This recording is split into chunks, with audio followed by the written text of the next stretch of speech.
This is Sean Kelley, the Carbis Coach. I'm making you guys this video to help you with your biggest opportunity, closing. All right. Now, when we talk about closing, and I'm going to go back to one of the very first things I learned in the car business that I was blessed and lucky enough to learn in the car business, which is simply this. Selling cars isn't at all about the closing. In fact, most managers, I hear this all the time. They say things like, man, I wish we could get some good closers. I wish our salespeople knew how to close. If only they could close, we'd sell more cars. But I want to show you guys something. Most of the time, our sales process looks kind of like this. I drew up a little diagram for you. So we spend a little bit of time building trust, a little bit of time building value, a little bit more time building rapport, and then we spend a lot more energy trying to come to an agreement and close the customer, all right? Now, there's another way to do this, and it actually goes the exact opposite. So if we spend the majority of our energy and focus when we're meeting a customer building trust, learning about what builds value for them by learning about their wants and needs, and then conducting a specific tailored walk around and demo drive where we're building value and rapport, all right? Then what happens is when it comes time for the proposal and the agreement, it becomes much simpler. And when it comes time for the close, it just happens organically and natural as a part of your process. The problem is that we often circumvent the first part, and then the bottom part, the close, becomes big and heavy and challenging, and it's a battle. You know what I'm talking about. So what can we do, right? How can we build trust? How can we build value? How can we build rapport? Guys, it's all in where you put your effort. You're going to spend the same time with the customer no matter what you do. The question is, do you want to spend that time and focused energy where money is on the line during the numbers and negotiations, right? And proposal? Or do you want to make it to where they just sign up because of the trust and the value and the rapport that you have with your customer? Obviously, it's number two. It's that one, right? So let's talk about how we can do it. Well, first off, one of the most powerful tools in a salesperson or a leader's arsenal, and sales is leadership, don't kid yourself. One of the most powerful tools we have is setting clear expectations. It's a matter of trust. If I want to build instant trust with anyone, all right, the best way to do it is to give them clear expectations. Let me show you the opposite of that. Let's say you've never met me before in your life. You don't know who I am from Adam, all right? And I pull up in a van with no windows and I say, hey, get in the van, we're going somewhere.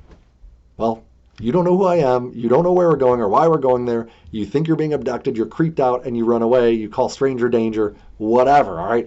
That's the opposite of trust. When customers come to our dealership, they don't know what to expect, all right? We do this every day. We sell cars every day, and we have the curse of knowledge. But our customers, they don't know what to expect. They do this maybe every 3 years. And as such, that's why their anxiety spikes. That's why they're stressed out, and there's no trust. So what can we do? Well, what if we told them where the van was going and why it's going there? How would that change this approach, right? So I'm going to give you guys one of my favorite word tracks, okay? And this is from a super old school sales book that was called the A to Z Encyclopedia of Car Sales, I think is the title of it. I read it years ago, and it's such a powerful tool in building trust with your customers instantly, but you've got to have this down. Don't just be good enough at this statement to where you can just kind of get through it. Be so good that you can't get it wrong, all right? And I'm going to do this unrehearsed, unscripted, just because I've got it down. It's in my DNA because I've mastered it, all right? Mastery. Train with the goal of mastery in mind, all right, my friends? So here's how it sounds. Do your meet and greet, meet your customer. There's a whole nother video we can do on meet and greets and things like that. But let's just talk about this, what's called a statement of intent, all right? So it sounds like this. Okay, Mr. Customer, what I'd like to do, if it's okay with you, is I'd like to respect your time. And in order for me to do that, I want to show you the perfect car for you and your family once. For that to be able to happen, I'll need to ask you a few questions. Then I'm going to pull that car up and we'll walk around it together and I'll show you how to use all the features that are most important to you.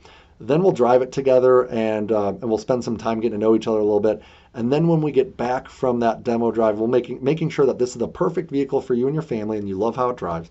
We'll go ahead and do an actual physical appraisal of the car you're trading in if you've got one.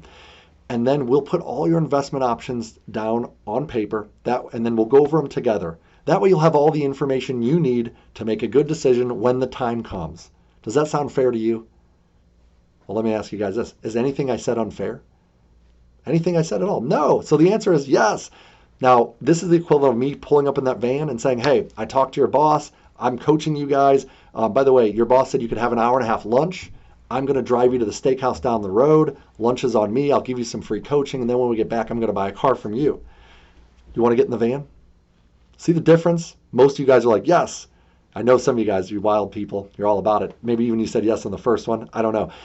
But this, my friends, is how you set expectations, get permission to do what? Every step in your sales process.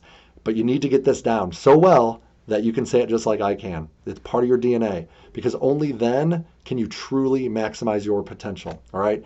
Sometimes we get in the habit of just winging it, just going through the motions. Guys, this is your opportunity. Train with the goal of mastery in mind. Get this down. Eric's he's not gonna settle for anything less. And that's important because he expects the best out of you guys because you are the best, all right? It's an honor to be your coach. I'm looking forward to hearing how this positively impacts your business. Signing out.